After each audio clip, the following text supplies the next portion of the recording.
14 ans que le basket est dans ma vie. D'abord pour le fun, puis par envie, et aujourd'hui par passion. Ici en France, le basket se vit surtout par procuration, en se tournant vers les États-Unis.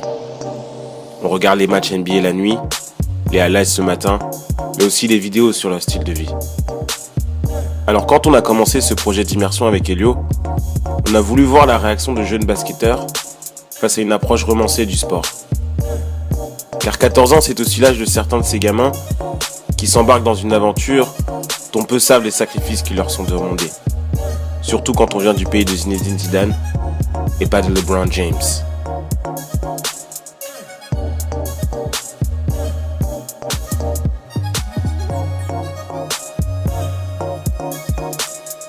La France est le deuxième pays le plus représentant en NBA derrière les États-Unis. Pourtant, peu de gens savent comment ces joueurs se forment, se développent. Comment ça se passe vraiment, le basket en France?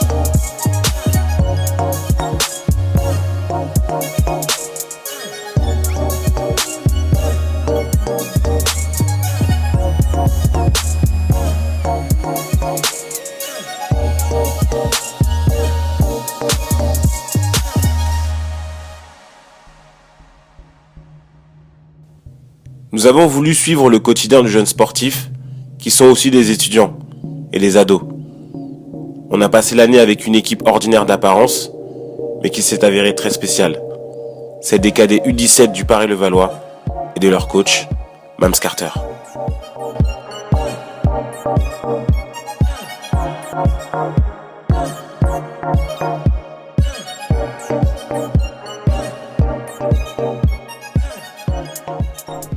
Maillot Cleveland, Cleveland, tout le monde le voit. Okay. Maillot Cleveland, avec moi, qu'est-ce qu'il y a marqué en dessous? 9-3. C'est-à-dire que lui, il pense, il rêve comme tous les gamins de 11 ans, 12 ans, il rêve un Cleveland. Mais lui, il n'oublie pas que, voilà, il a le cœur 9-3, le côté cœur, c'est 9-3. Derrière, regardez ce qu'il y a marqué, James. Ouais. Il rêve, LeBron James, comme tous les gamins de 12 ans, 11 ans. Et n'oublie pas, lui, c'est pas 23, c'est 9-3. Et je vous promets, ce petit, quand il joue 9-3. Il joue dur. Il joue avec des valeurs. Ça peut être moche, ça peut être... mais c'est toujours le même gars. C'est pas un gars fuyant, c'est pas un gars, des fois il est là, des fois il est pas là. C'est pas un gars qu'il faut dorloter. Pas comme ça, lui. Lui, il rêve de NBA, il veut aller là. Il veut aller là. Il veut aller là. Il veut qu'ici, il y ait son nom. Mais pour le moment, il est que là. Il voudrait qu'ici il y a son numéro, mais pour le moment non, il n'y a que le 9-3. Ils sont foutus de sa gueule les filles quand ils l'ont mis à ce maillot. Moi j'ai apprécié. J'ai apprécié parce qu'il veut me dire plein de choses, il est magnifique. Il me l'a donné. Il est magnifique. Tant qu'on n'aura pas d'identité, l'identité c'est l'âme. Tant qu'il n'y a pas d'âme, tant qu'il n'y aura pas d'âme dans cette équipe, on ne pourra rien faire ensemble. Mais c'est vous. Nous, on est que des supports. Si vous voulez, vous voulez. Si vous voulez pas, voilà. On sera là, nous. On fera le truc. On fera le truc. Personne ne nous fera chier parce que on nous connaît. On connaît notre valeur. Même l'assistant espoir, l'assistant du 18, c'est pas un bras cassé. Ce ne sera pas à cause de lui. Si vous voulez pas. Toi, il va falloir qu'on te dorlote.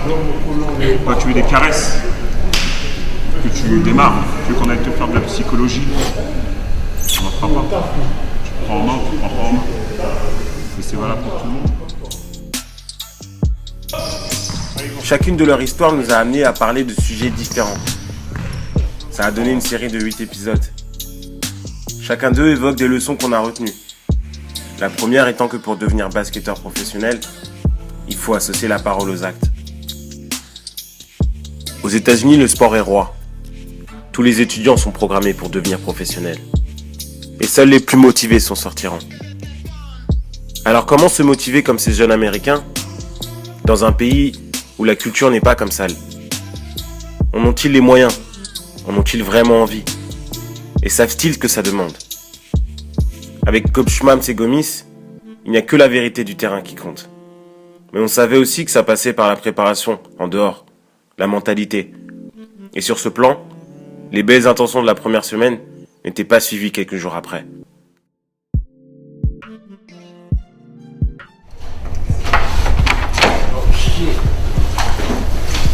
Ball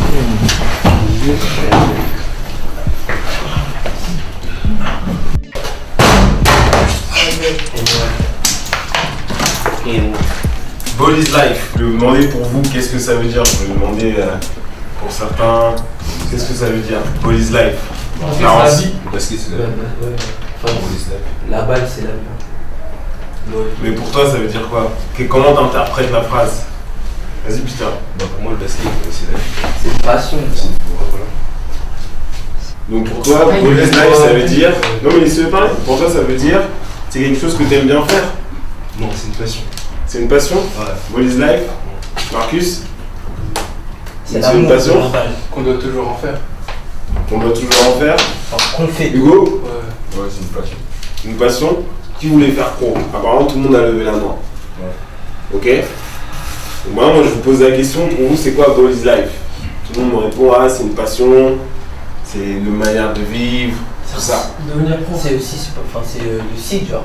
C'est quoi? C'est le site aussi, ça s'appelle la chaîne YouTube. Le site? Ouais, une chaîne. Ah, ok, donc c'est une marque aussi. C'est une marque, effectivement. Mais plus globalement, c'est aussi un lifestyle. Vous êtes d'accord? Ball is life. Hein?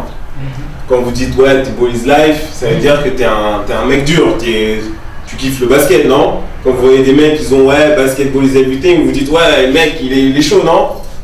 Oui ou non? Tu connais pas. Ok, attends, ça dépend.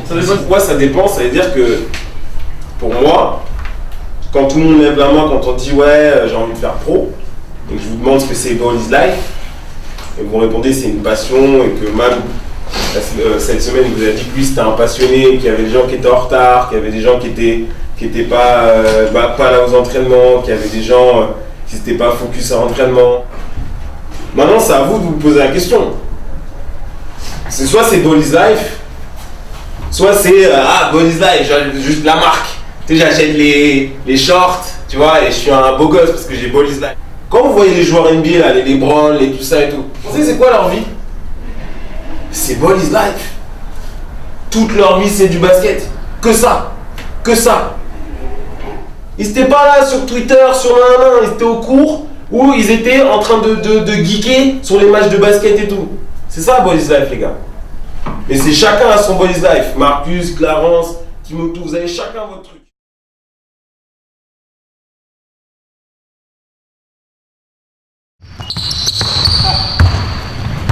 Dernière action.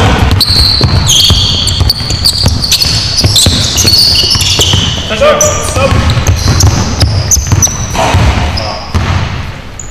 Bon, Clarence, t'as bien dormi? Pourquoi tu te retournes? T'as bien dormi? C'était bien en bas? T'es pas curieux?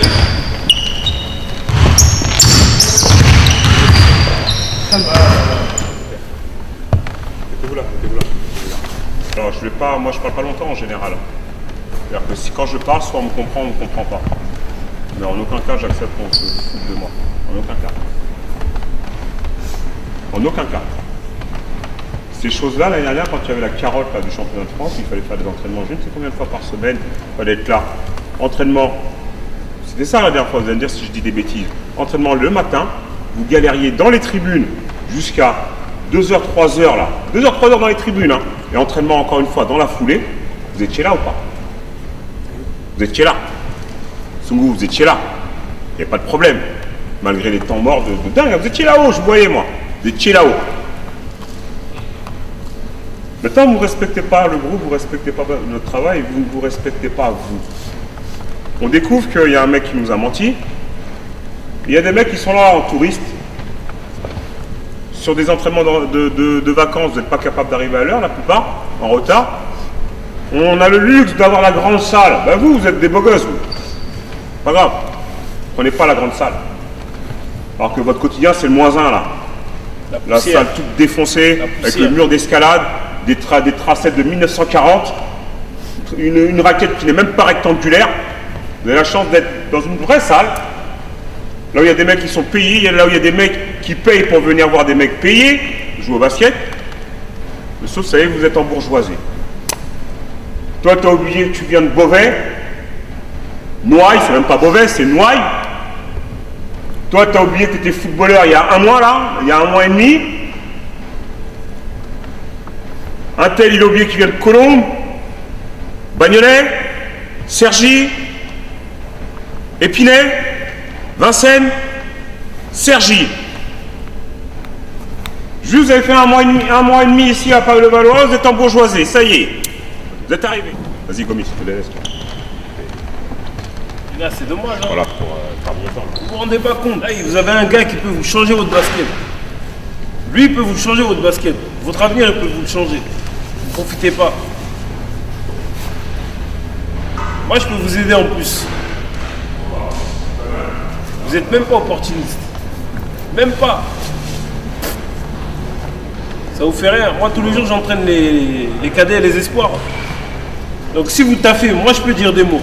Mais vous faites rien, vous vous branlez. Désolé de vous dire, hein, vous vous branlez tous. Tous, vous n'avez rien fait. Pour moi, vous n'avez rien fait.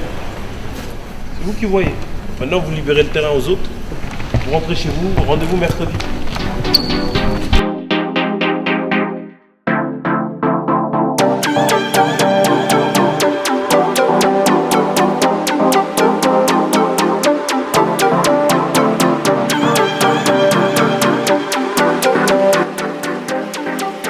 Pas mal de choses à encaisser à cet âge. Mais vous avez choisi Bally's Life, avec toutes ces exigences auxquelles on ne peut pas échapper.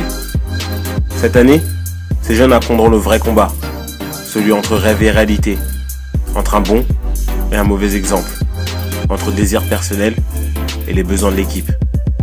Ils vont surtout écouter, encore et toujours, à l'entraînement, en match, à la maison, leurs parents, leurs coachs. Tout ça avec l'environnement du basket en France qui évolue. Et puis, quand ils tenteront de tout assimiler, on les observera. On parlera d'eux, de ce qu'ils pensent être, et ce qu'ils sont vraiment.